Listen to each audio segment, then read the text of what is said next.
ভাই কি নাম আপনার? আব্দুল মজিদ মোল্লা। আপনার গ্রামের বাড়ি কোথায়? পাবনা। আপনার কোন থানা? সাতিয়া থানা। সাথিয়া থানা। এই যে পেঁপে বাগান দেখছি, এটা তো বালিগাঁও। হ্যাঁ, বালিগাঁও। এই বালিগাঁও কোন থানায় পড়ছে? এটা হলো এই থানা, রোজন থানা। লোহজং থানা, মুন্সিগঞ্জ জেলা। তো আমি এদিকে যাচ্ছিলাম, যাওয়ার পথে হঠাৎ দেখলাম অনেক সুন্দর পেঁপে, এই জন্য এখানে আসলাম। আসার পরে আপনাকে পেলাম, বাগানের দায়িত্বে আছেন আর কি। তো একটু যদি আপনার মালিকের নাম বলেন। আওলাদ ব্যাপারী। আওলাদ ব্যাপারী। তো উনি যেহেতু নাই, এই জন্য আপনার সাথে কথা বলছি। উনার যে কাজকর্ম আছে এগুলোর দায়িত্বে আপনি আছেন। কত বছর ধরে আছেন ওনার এখানে? প্রায় 5 বছর। 5 বছর। তো বউ বাচ্চা? বউ বছর দেশে। আপনি এখানে থাকেন কতদিন করে? 3 মাস। 3 মাস। আচ্ছা, খুবই ভালো। তো ভাবি বাচ্চাকে নিয়ে আসতে পারেন না? না ভাই, আমার দেশে আবাদ আছে। এই যে আমরা যে পেঁপে বাগানে আছি, এই পেঁপে বাগানের জায়গা কতটুকু? 5 ঘন্টা। 5 গন্ডা। এখন গন্ডা তো আমি একটু বুঝি, আপনিও বুঝেন। আমার বাড়ি টাঙ্গাইলে, আর আমার বাড়ি থেকে আপনার বাড়ি হয়তো বা 40-50 কিলো দূর হবে, পাবনা সাথিয়া। তো একটু বলেন, গন্ডার হিসাব তো এই সব মানুষ বুঝে না। এই গন্ডায় কতটুকু হবে? 1 বিঘার মতো হবে? আপনার 1 ঘন্টায় 7 শতক। 7 শতক। তাহলে 35 শতাংশ। 35 শতাংশ হলে 1 বিঘার চেয়ে একটু বেশি, কারণ 33 শতাংশে 1 বিঘা।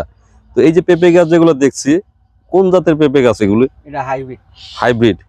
কতটুকু দূরত্বে দিচ্ছেন এক একটা গাছ? ধরেন 4 হাত, 3.5 হাত। 3.5 হাত 4 হাত। তো এখানে কি পানি উঠে? হ্যাঁ, পানি ওঠে। পানি উঠলে ক্ষতি হয়েছে না? ওই গাছগুলো একটু আইডিয়া আছে। তাহলে আরো সুন্দর দেখা যেত। এই পেঁপে গাছ রোপণ করছেন কবে? আজ প্রায় 5 মাস। 5 মাস। তো পেঁপে কি উঠাইছেন?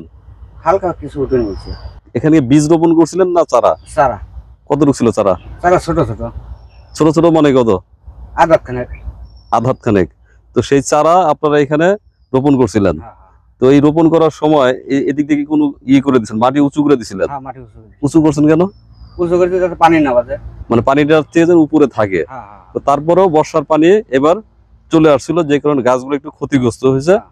এই চারা কোথা থেকে আনছিলেন? চারা কিনা হয়েছিল। কোথা থেকে? এই বালিগাঁও থেকে। বালিগাঁও থেকেই। তো ওরা কি বলে দিছিল যে এটার ফলন কতগুলো হবে? ফলন ধরেন একটা গাছে পরে 1.5 মণ 2 মণ ধরবে। এগুলো শেষ হলে আবার ফলন আসবে? আবার আসবে। তো কতদিন থাকবে এই গাছগুলি? এই গাছ তাও তো 5-6 মাস তোলা যাবে। 5-6 মাস। 5-6 মাস রেগুলার তোলা যাবে। তোলার পরে আবার নতুন করে লাইন। এভাবে কয় বছর তোলা যাবে? ধরেন সারা বছরই লাগালি, অলিভের তুলিলে আবার গাছ কাটিয়ে হেলাতে আবার লাইন আবার লাগানো লাগবে। টোটাল গাছ কতগুলো আছে জানেন? গাছ পরে 400 মতন। 400-র মতো। তো আপনারা হয়তো অল্প কিছু উঠাইছেন। এই পানিটা সরে গেলে আর গাছ আরো সবল হলে তখন একসাথে হয়তো বা আপনারা 50 মণ 100 মণ কি করতে পারবেন। যদিও পেঁপের দাম মনে হয় এখন একটু কম। কম কিনা? হ্যাঁ, কম। কত করে বিক্রি করছেন এর মধ্যে? আমরা পাইকারি 20 টাকা 22 টাকা। 20 টাকা 22 টাকা। এখানে তো 35 শতাংশ জায়গা। যেরকম জায়গা তো আমাদের টাঙ্গাইল, পাবনা, সিরাজগঞ্জে প্রচুর জায়গা। ওদিকে কি এরকম পেঁপে চাষ করা সম্ভব? হ্যাঁ, ওদিকে সম্ভব আছে।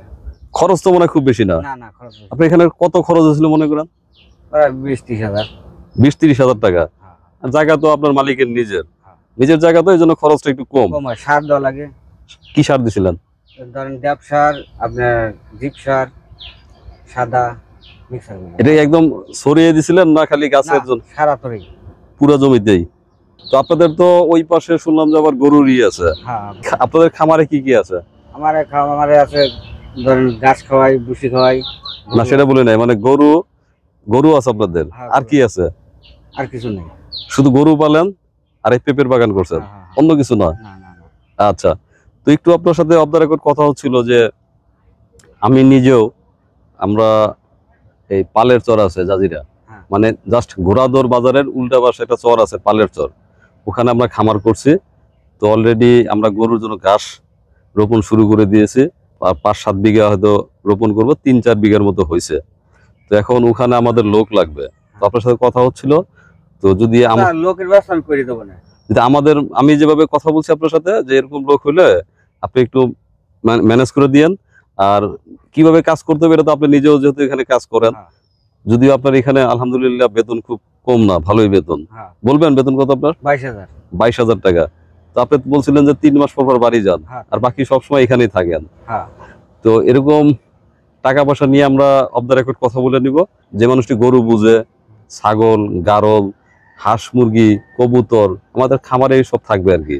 তা তারপরে ধরুন আমরা কিছু চাষাবাদ করব, আমাদের জায়গা হচ্ছে 36 বিঘা, আমাদের ফ্যামিলি লাগবে দুটি, মানে দুই সাইডে দুজন পরিবার থাকবে। আচ্ছা, আপনি পরিবারের ব্যবস্থা করে দেবেন। তো ওইরকম হইলে আপনি একটু আমাদের সাথে যোগাযোগ করাই দিবেন।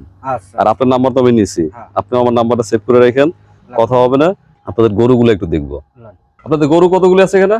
28টা। 28টা। এই 28টা গরু আর ওই পেঁপে গাছ সহ বাড়ির সব কাজ আপনি দেখাশোনা করেন? হ্যাঁ, হ্যাঁ, হ্যাঁ। একাই দেখাশোনা করেন? দুজন। দুইজন। আচ্ছা, বাছুর কটা আছে? বাছুর আছে 8টা। 8টা। আর গাভী? গাভিন আছে 16টা। 16টা। দুধ দেয় কয়টা? দুধ দেয় 7টা।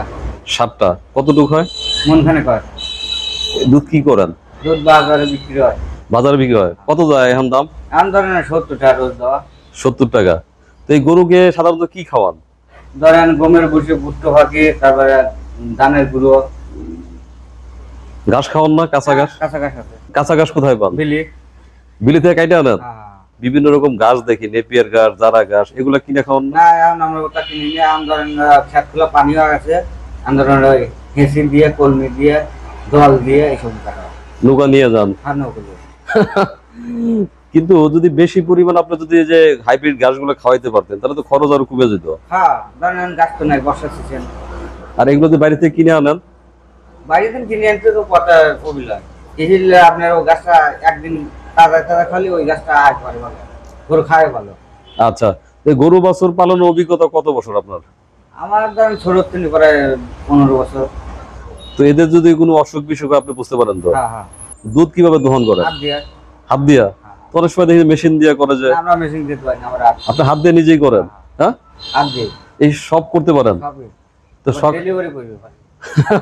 কতক্ষণ লাগে সকালে এই এতগুলা গরু দুধ দহন করতে? ধরেন ঘন্টাখানেক সময় লাগে। ঘন্টা খানেক। পরে এগুলো ডেলিভারি করেন মানে বাজারে নিয়ে যান হ্যাঁ। নাকি রোজ দেন? না, রোজ আছে, তারপরে বাদ বাজারে বিক্রি হয়। বাজারে বিক্রি করে দেন। হ্যাঁ। ম্যাক্সিমাম বাছুর দেখলাম হাইব্রিড বা ক্রস গরু। হ্যাঁ, করো। তো দেশি গরু পালেন না? না, দেশের গরু পাই না। সমস্যা কি? সমস্যা ধরেন যে ওখানে দুধ দেয় বেশি। দুধের জন্য দুধের জন্য। না দামের জন্য? দামের জন্য, দুধের জন্য। তো বাছুর টাছুর এগুলো তো দাম বেশি হয়। হ্যাঁ, হ্যাঁ। আচ্ছা, তাহলে দেশি গরু একটাও নাই? না, না, খালি একটা আছে, লাল। এই যে এইটা দেশি গরু, হ্যাঁ। তার কুরবানির জন্য গরু উঠান না? না, কুরবানি ওঠেনি চিন্তা ভাবনা আছে। এই বিগত দিনগুলো থেকে কুরবানির জন্য গরু বেচেন নাই? না, শুধু ইসের জন্যই, পালার জন্যই? পালার জন্যই। তো গাইগুলা কি করেন যখন দেখেন যে এই গাই আর আপনাদের খুব একটা লাভ হচ্ছে না, দুধ কমে যাচ্ছে, তখন কি করেন? কাটা হিসেবে বেশি যায়। মানে মাংসের জন্য বিক্রি করে দেন? কোথায় বিক্রি করেন? ধরেন গ্রামে বেশি।